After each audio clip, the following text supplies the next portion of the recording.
The story begins with 21-year-old Kizzy Basu attending the funeral of a complete stranger.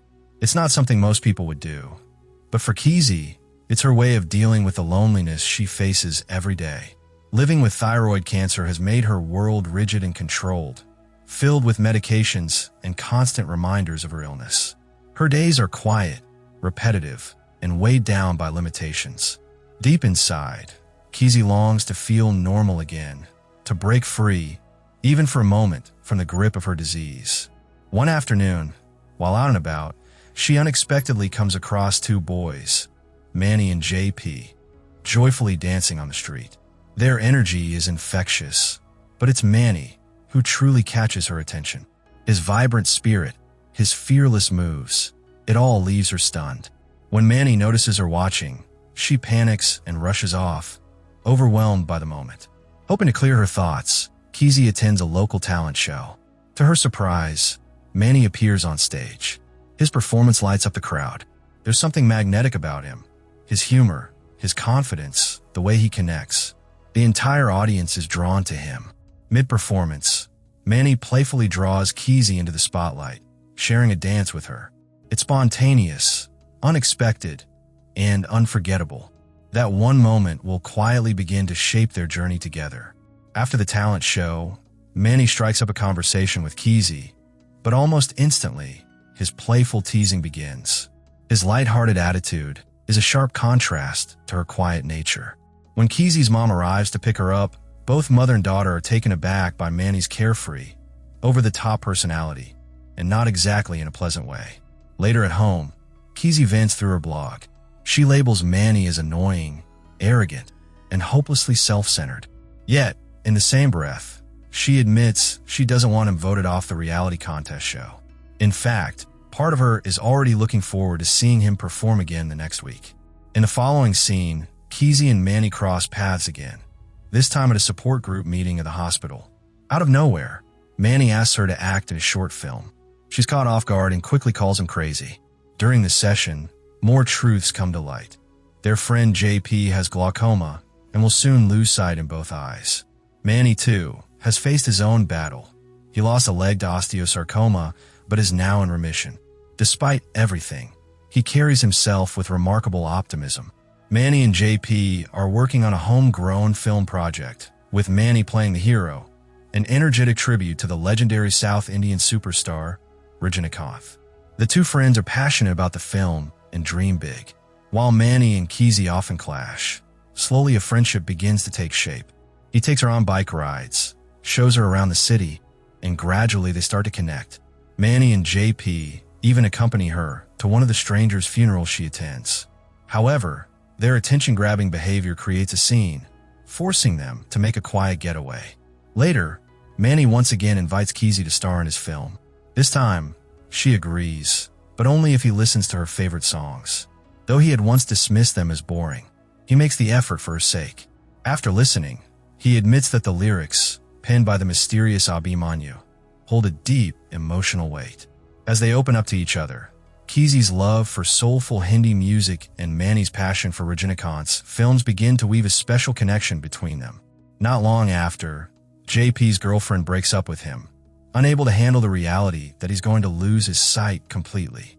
Heartbroken, JP is crushed, but Manny steps in, lifting his spirits like only a true friend can. To help him release some of that built-up frustration, Manny suggests they egg the ex's house. Kizzy tags along, but chooses not to take part in the mischief. While JP lets loose, Manny pulls Kizzy aside. In a quiet, heartfelt moment, he tells her that he wants to find Abhimanyu, the mysterious songwriter behind her favorite, unfinished melody. Kizzy sighs, explaining that Abhimanyu has vanished from the public eye. But Manny, ever the optimist, replies with a grin that even the invisible man was found, so tracking down Abhimanyu is just a matter of time. In the meantime, the trio pours their hearts into making their film. Scenes of them filming are intertwined with shots of hospital visits and treatment sessions. Life is far from easy, but their bond keeps them going.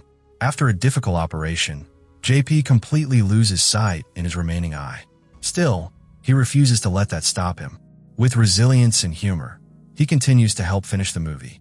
Manny becomes a frequent presence at Kizzy's home, growing close to her family.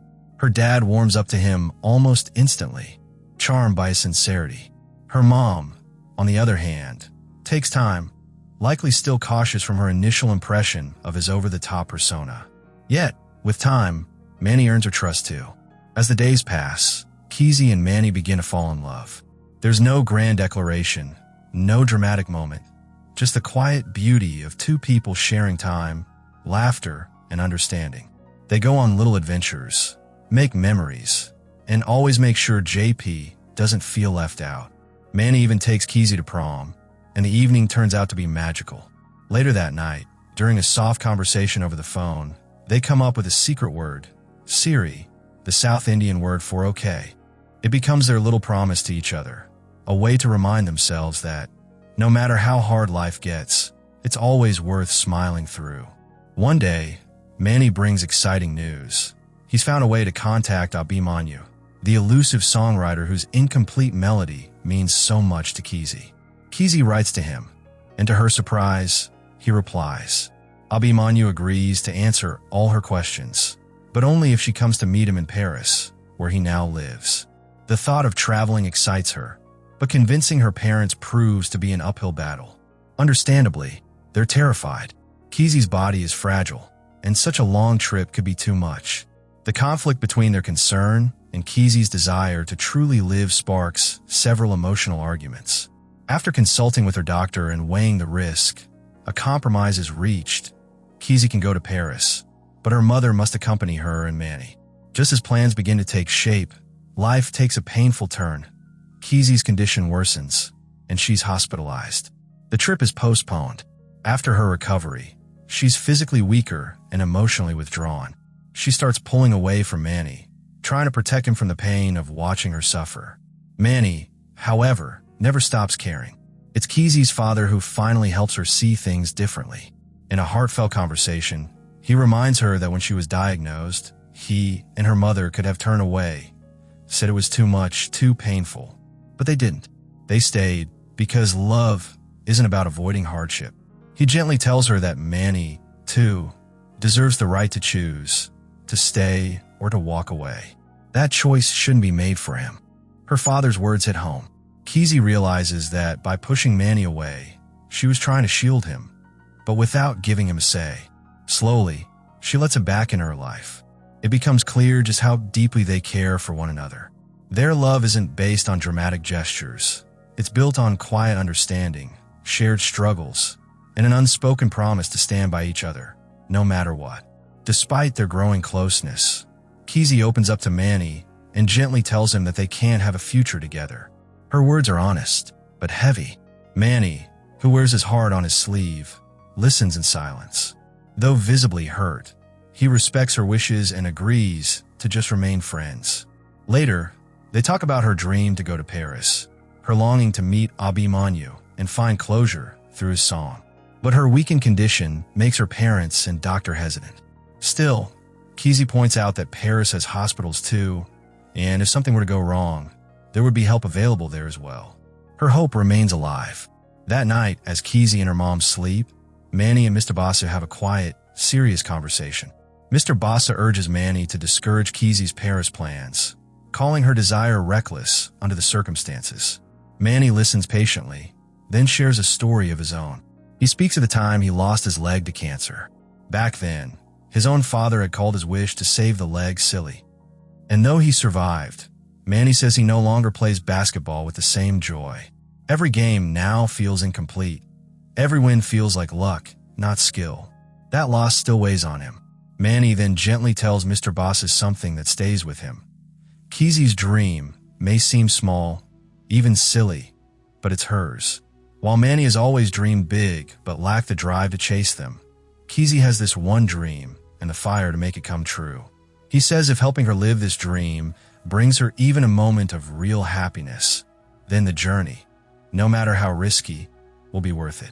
Let it be silly, he says, but let it be her joy.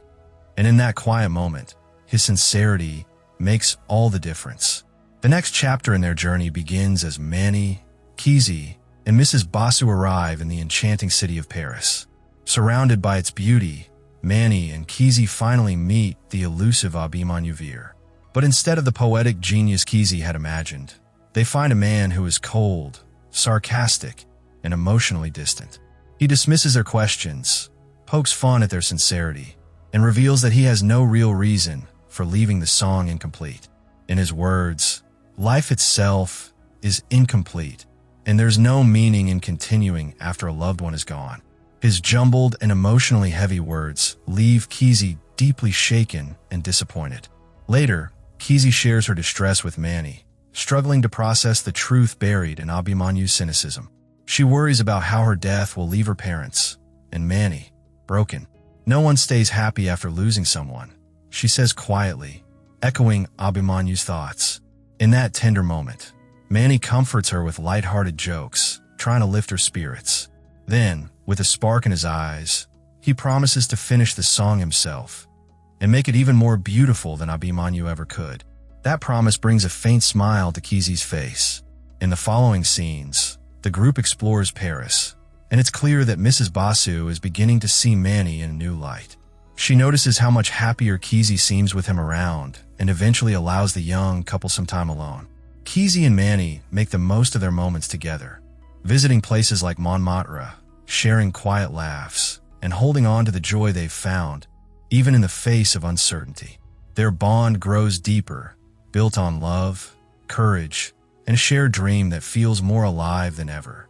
The next scene takes us to a quiet cemetery. Amid the stillness, Kesey looks at Manny and tells him that just like her breathing machine is essential for her lungs, he is essential for her heart. She confesses her love. Her heart races every time he's near. Her words bring Manny to tears, and when Kesey asks if she said something wrong, he shakes his head. With deep sorrow, Manny reveals the truth. A recent PET scan has confirmed that his cancer has returned, and this time, it's terminal. The news shocks Kesey, but before she can fall apart, Manny urges her to play pretend with him, to act like none of this is real, that there's still time. It's their way of escaping the pain. As they return home to India, with Mrs. Basu, they try to maintain the illusion. But in quiet moments, both are overwhelmed. Alone, they cry. Together, they try to smile. Manny, Kesey, and JP grow even closer, making the most of every fleeting moment. As Manny's health deteriorates rapidly, Kesey feels helpless, but she refuses to give up on him. Kesey reminds Manny of his own words, "Seize your moment," and encourages him to finish the film he started. Inspired by her strength, he agrees. With the help of their families and friends, including Kesey's own parents, they complete the film together. It becomes more than a project. It's a legacy. One night, Kesey receives a call from Manny, asking her to come to the Pyle Theater. When she arrives, she finds him injured and bleeding. He had gone to watch a film alone, determined to experience something on his own, just once more. Manny pleads with her not to call his parents. Kesey gently disobeys, calling an ambulance instead. As Manny is rushed to the hospital, Kesey silently reflects on the cruelty of fate. The very person who taught her smile is now screaming in pain, and she can do nothing but watch. Weeks later, Manny is discharged from the hospital. Weakened but alive, he invites JP and Kesey to a unique event, a mock funeral he has organized for himself. There, both JP and Kesey deliver heartfelt eulogies they've written. The scene is heavy with emotion, but also filled with laughter and tears. In facing death together, they find the strength to celebrate life. A few days later, Manny passes away. But before leaving, he writes a heartfelt letter to Kesey. In it, he tells her that he kept his promise. He finished Abimanyu's song for her. He even convinced the eccentric songwriter to help him with the music, despite their differences. It's clear that even in his final moments, Manny was thinking only of her. JP's film finally premieres in an open-air theater. The crowd is filled with Kesey, her parents, Manny's friends and family. As the screen lights up, so do their hearts. Everyone is touched, moved by the story, the love, and the unbreakable spirit behind the film. In the final scene of the movie, Manny breaks the fourth wall. He looks directly into the camera and speaks to Kesey. He says, "Live life to the fullest." Kesey softly replies, smiling through her tears, "Siri," a single word, a private promise, a memory that echoes forever. So friends, what would you do if you had to choose between holding on to fear or embracing love and starting over? Would you let someone else's control decide your future, or take a stand for what truly matters? Family, peace, and healing? Let me know your thoughts in the comments below. If you enjoyed the video, don't forget to like, share, and subscribe to the channel. Also, hit the bell icon so you never miss any upcoming video. This video was not just about a beautiful love story, but also a tribute to a legend, Sushant Singh Rajput, whose final performance in this movie left an everlasting impact on our hearts. Through this video, we honor his legacy and the emotions he brought to the screen. See you in the next one. Till then, stay healthy, stay safe, and always remember to live life to the fullest, just like the characters in this beautiful story.